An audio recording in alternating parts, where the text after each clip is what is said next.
เริ่มตกแต่งกันละเพราะว่างานก็จะเริ่มพรุ่งนี้งานก็จะเริ่มพรุ่งนี้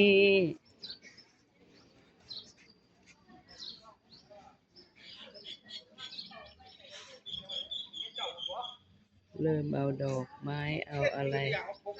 อันนี้ก็เห็นมีกล้วยมีมะพร้าวมีทุกอย่าง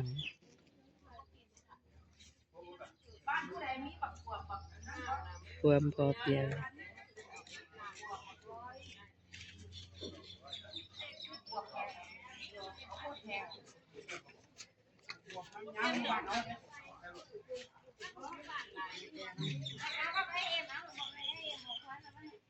ซุ้มแม่ครัวแซ่บ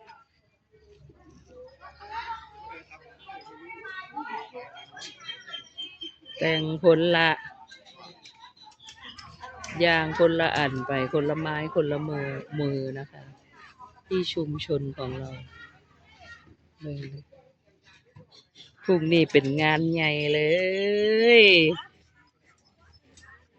ทั่วทั้งตำบลค่ะ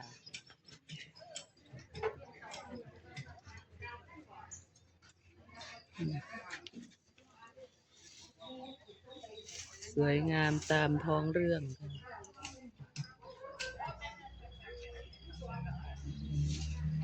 กระถางดอกไม้เอาใส่ประดับประดา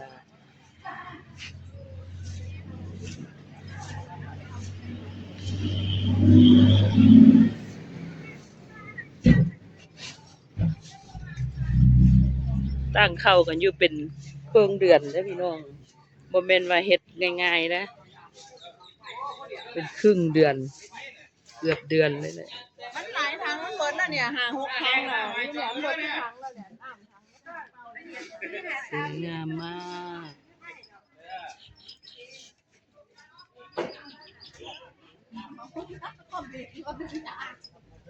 ไปไว้ปนั่นดอกเอาเขาจะมาส่งแล้วตอมอยู่มันโคกคุณเอมี่จะมาส่งอยู่ตรงนี้นะออนคนละมีอยู่ตรงนี้นะผลมะมีมีหมดนั่นแหละคนละมีน่ะค่ะย้ายเป็นอันใดเป็นซุ้มไหนเจ้าเป็นซุ้มนักฟ้อนเหรออันนี้เป็นของใครเนี่ยโอ้ขออยากเป็นของอะไรพวกประดิษฐ์เกษตรพอเพียงป่ะเนี่ยของกินบ้านเราของกินบ้านเราไหมป่ะเออคุณละส่วนอันนี้ก็คณะเสียงนะคะเสียงเตรียมพร้อมกันพรุ่งนี้เป็นงานใหญ่พี่น้องร่วมแรงร่วมใจกันคนละไม้คนละมือ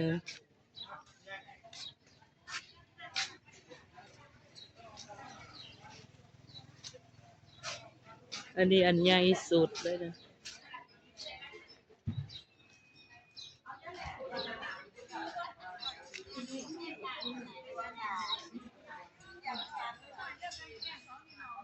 จัวจะได้เป็นงานเนาะ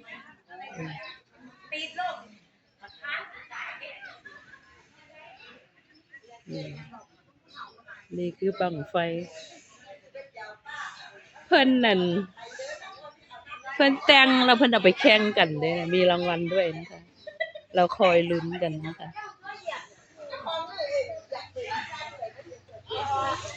ลุ้น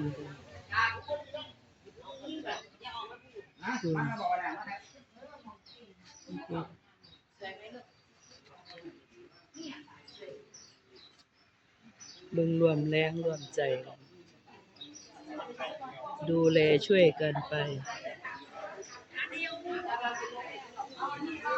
เมื่อเอิญทางสีงามกว่านี้ไปอีก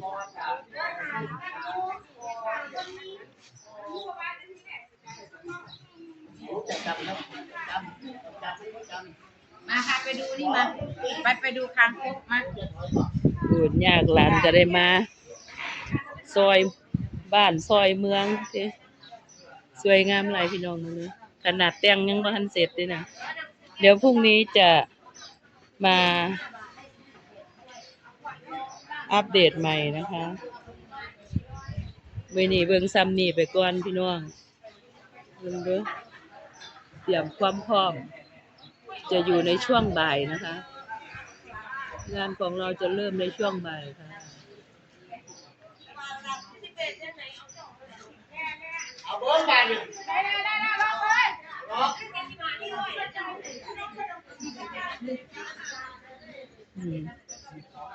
บ่าวหนวดก็มาร่วมด้วยช่วยกันนะคะ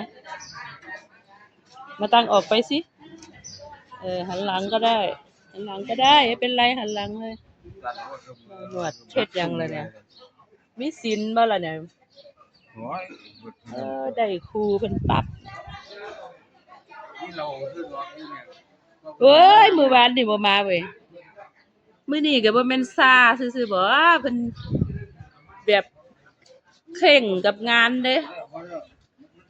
บ่แม่นว่านั่นเด้เนี่ยเพิ่นมีทุกวันแหละวันละเป็น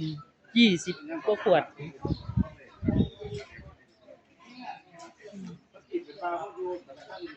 เพิ่นโอ้ใจแม่นเสียหลายเนาะ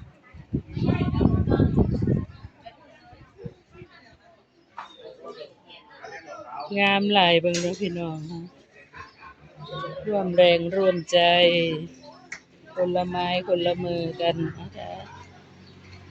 ในชุมชนของเราค่ะเมื่อนี้เป็นครึมๆฟ้าบ่แจ้งปานใดนะคะเพราะว่าค่ำละ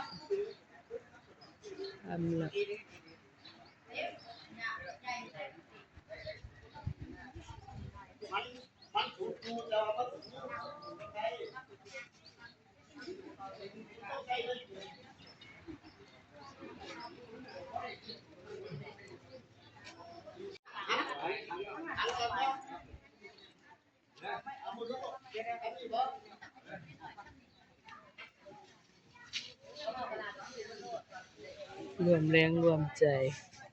คนละไม้ละมือขอบคุณนะคะที่รับชมคลิปหน้าเจอกันใหม่ค่ะ